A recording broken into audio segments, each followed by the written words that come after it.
Hi, today we are in Palo Alto with BetterWorks. Who are you and what do you do? My name is Kris Duggan. I'm the CEO and co-founder of BetterWorks. And BetterWorks is enterprise software to help companies set and manage goals and do that at scale. So what that means is if you have 100 people, if you have 1,000 people, if you have 10 or 50,000 people in your company, you would use our software to align and coordinate the entire workforce. Cool. How did you come up with the idea for BetterWorks? Yeah, so I've always been very goal-oriented, and many of the companies that I've worked at, I think we had a very institutionalized, disciplined approach to setting goals. And at my last company, as CEO, it was really important for me to make sure everybody had goals in the company. It was important that everybody could see everybody's goals. I wanted a very open and collaborative type of approach to working. And I looked for software to actually allow us to do goal setting openly, collaboratively, and really kind of in a kind of fun and engaging way. And I couldn't find anything, and we ended up using PowerPoint. And so for me, my thinking was there must be a way to kind of do this better, and let me create a company called BetterWorks to do that for companies. I can imagine that it's quite hard to align and update it in PowerPoint format if you have a bigger company. Yeah, in fact, I mean, so, I was speaking with a company recently that has 82,000 knowledge workers, and they do goal setting annually today. They want to move to a quarterly model, but they do 82,000 Word documents. And so you can imagine that, like, if you don't have software to facilitate it, automate it, make it easy, make it engaging, it's going to be very difficult and costly for a large company to go through that process. Okay, cool. Let's talk about the business model, Kris. What are the type of customers that are currently using BetterWorks in terms of type of industry, sizes? So I would say in the beginning we were working with many very high growth, high tech companies here in Silicon Valley. And we're a venture funded company ourselves. We're funded by Kleiner Perkins, and John Doerr's on our board of directors. And so those were the early kinds of customers. And that could be like a Lookout Mobile or a Nerd Wallet, or companies that have maybe 300, 400, 500 people. And the company now is 2 years old. We have about 60 people that work in the company. We have an office here in Palo Alto, an office in New York, and we actually plan to grow to about 150 people next year. So we're going through a high period of growth. And what we found is over the last couple of quarters that we're now getting a lot of demand from very large enterprises.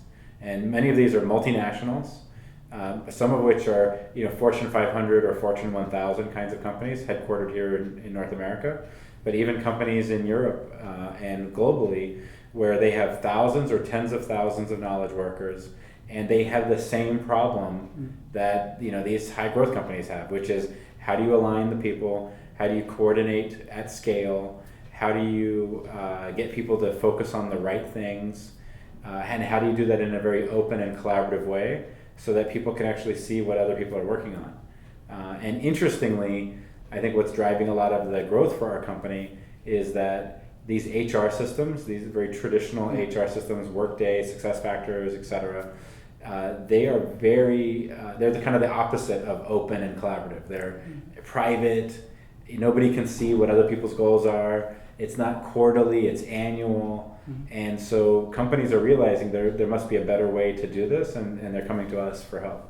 How did you acquire the first customers, Kris? So in the early days, it was knocking on doors, and first, rather than selling them BetterWorks, it was more learning how do they do goal setting.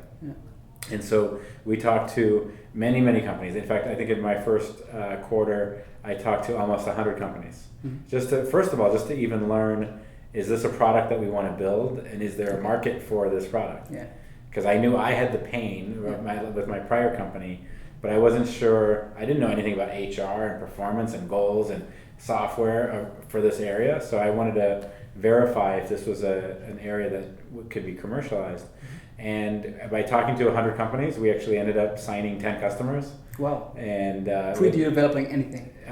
Saying if you had this, we would buy it, and if you could work towards getting it deployed, we will pay this amount of money. Okay, cool. And so that was kind of the genesis for getting started. One thing that just to add to kind of my personal experience with this, from a product standpoint, what really inspired me was in my last company, we're doing the PowerPoint goal setting, and it's boring and people hate it, and it's like, painful. Yeah. And at the same time, we were using Fitbit. Okay. In the company. We were doing like a Fitbit challenge. Okay. And I saw people like using their mobile phone and the app, and they're cheering and they're taunting each other. And some people were walking around the block to get more steps. Mm-hmm. And I was like, how come goal setting in the workplace, it doesn't have to be like a Workday or a SuccessFactors 2.0 if you're going to reinvent that. It should be much more like a Fitbit type experience. Mm-hmm. So that was kind of what inspired the product for us.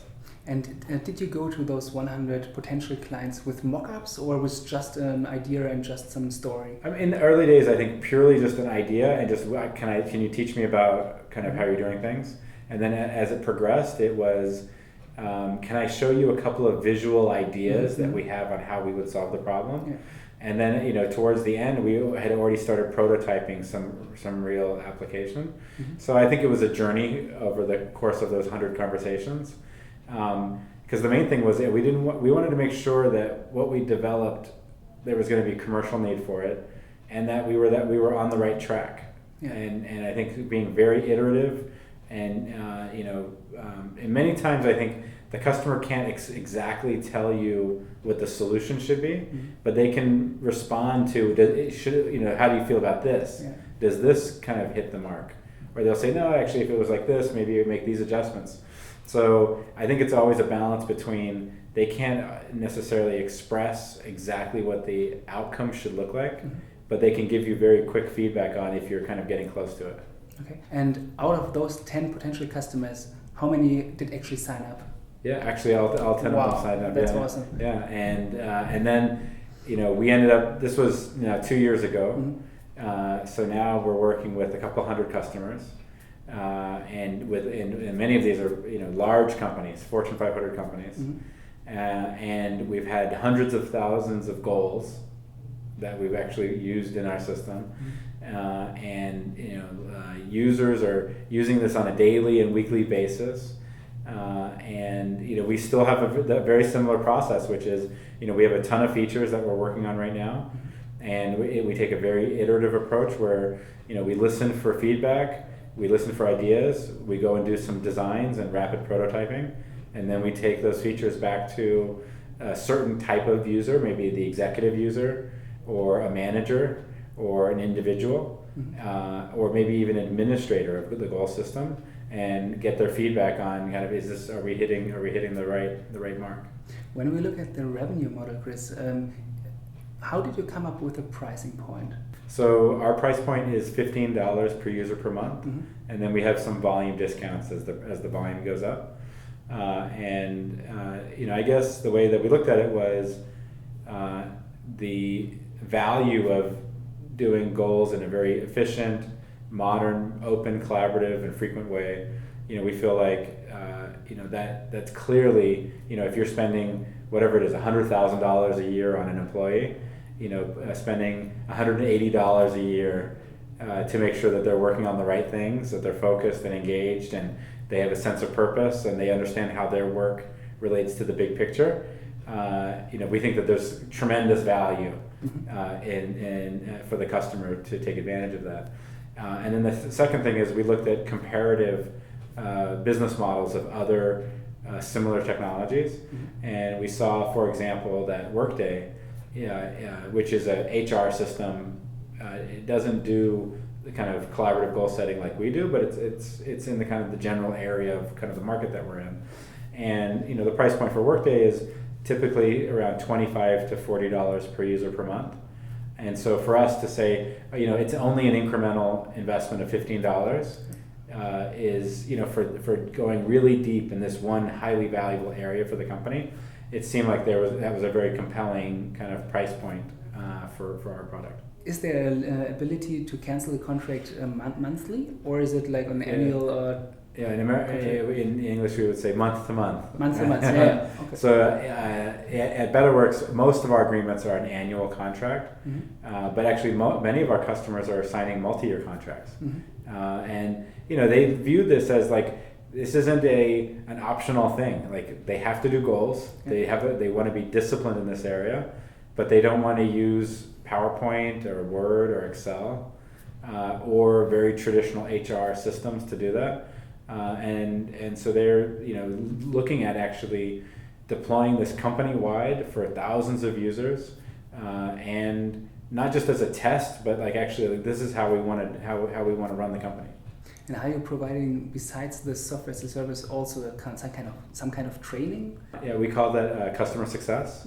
And so customer success, we have a whole team there where and these are people typically from a consulting background, change management or business transformation background. So we have people from Deloitte, we have people from Microsoft Yammer, and other areas where they're helping the customer work with the executive team to take advantage of the technology, and working with the managers in the company to take advantage, and working with the program leader to drive the communication around how the rollout is happening. And then, looking at best practices or, how to optimize their usage of the system. So we absolutely invest in that for our larger clients. And in terms of combination of marketing and sales, are you only doing direct sales, or are you also doing marketing? I would say our business model today is mostly a direct model. But I could see over time that we're going to start to build out channel partners. And that could be through other boutique services types of companies. It could be the large kind of big consulting firms looking at bundling in this capability into some of their change management practices. And then I could see there's a whole host of like complementary technology partners in the HR space where I could see us getting bundled into those platforms as well. Cool. You shortly elaborated on it on a Workday, but in general, when you look at the industry, what is your competitive advantage? Yeah, I would say quite confidently that we have the best goals product on the planet, literally, and it's because that's all we do. We love goals, and we've spent 2 years working on it, and we've completely reinvented how goals can be open, collaborative, and where progress can be recorded as you're actually making progress on your goal. You can support other people's goals by aligning your goals with them. You can have multiple contributors aligning to goals. It's basically the deepest goals product on the planet. And what I would say is our long-term competitive differentiation, what I would actually say is in a couple of areas. Number one, we are very focused on engagement and how do you drive engagement around goals. So that means what we measure every day is our daily active usage, our weekly active usage, and our monthly active usage to ensure that people are weaving this into kind of how they actually work. And this is a new thing for like goal setting. Typically if you have these HR systems, you might interact with your goals once or twice per year. Right. And now we're actually getting people on average to do that several times per month. Yeah. So that's like more than a 10x behavior change in engagement in a very traditional workflow like goals. The second thing I would say is that we are really focused on how do you make goal setting the process as smart as possible, and using even techniques like data science and becoming more data driven to connect goals that appear related, to get recommendations around goals, to basically just get as smart as you can around leveraging these data signals. And that's never been done before in this whole field. That sounds pretty cool. And then the third thing that's totally new is connecting all of these different systems of record like Salesforce, like Jira, and Slack or whatever your day-to-day systems are, connecting that directly to your goals, so that you don't even have to check in. I just closed a deal with this customer. Salesforce does that for you, and you automatically get credit. Okay. Or I just shipped this feature in Jira, and then it automatically publishes to BetterWorks. So these are three major areas that they're completely kind of new in the field of goals: is engagement, and then data science, and then integrations. Cool. Great, Kris. Imagine a friend of yours comes to you and says, "Hey, Kris, I want to start a company." What advice would you give him? So I got lots of advice, I guess. I guess starting with, you better be pretty passionate about the topic that you're going to be focused on, because you're going to end up probably working on it for 5 or 10 years. Yeah. So that's a pretty long commitment. So that's number one. And number two, I think, is solve a problem that you're intimately familiar with. So, is this something that you kind of read about, or is this something that you've actually personally experienced? Because I think the best ideas are ones that come from like this personal kind of empathy and experience around the problem. Very similar to kind of like, I was trying to do this exact same thing at my last company, and the software that we created is the software I wish that I had at my last company. Yeah. So be your own customer. Yeah, and I think clearly, and hopefully if there's a market for that, then other people will start to get excited about it. But if you aren't passionate and you haven't personally experienced it, I think those are going to be kind of very, very challenging things. Probably the third piece of advice would be validate your idea with as many people as possible. And there's a difference here, because I see a lot of entrepreneurs that will tell you their idea, or tell their they'll tell the people their idea, but they're not really listening for the right kind of like cues. And they're telling you everything, but they're not saying like, if I had this, would you buy it, and how much would you pay? And how much, like on a scale of 1 to 10, how valuable would this be? When on a scale of 1 to 10, how much of a priority would this take inside your company? Right? They're not listening for the right signals to kind of verify their idea. They're more kind of telling you their concept. And they are not even asking, because it sounds to me like more they are saying something. Yeah, they're not listening, and they're not asking. Yeah. And so being an entrepreneur doesn't mean just like being stuck on this one idea and trying to tell as many people as possible. Yeah. I think being an entrepreneur is like, to me, it's kind of like you start pulling at a thread on a sweater, and the thread could be, it was really difficult to do goal setting at scale, at least for me. And then like, let me see if other people are experiencing that. Yeah. And let me see, like, it could be, I think in this case, we were fortunate that the original vision for the idea and then ultimately kind of how it came about were quite similar. But it could have actually been that, it turns out that it was some certain aspect of the idea was totally a terrible part of it, but another totally unrelated thing was actually the real discovery. And I've seen that many, many times now with like some of the startups that I've worked with, is that your original assumptions kind of if you start with it's going to be this, and this is what it's going to look like, and it's going to have these features, and I'm going to sell this, versus, I've got this thread, I want to pull on this thread some more. It seems like people are having a problem with, X, Y, and Z. Let me brainstorm some various ideas on how to solve that, and talk to people and listen. Then you're going to accelerate your learning and probably realize the answer more, quickly and more accurately. Totally agree. Yeah. Thank you so much, Kris, for your time. Okay. And next time when you think about starting a company, just listen and validate your assumptions. Maybe then you'll learn faster where to stop or where to invest more. Thank you so much. Great. Okay. Thank you. All right. Great, Kris.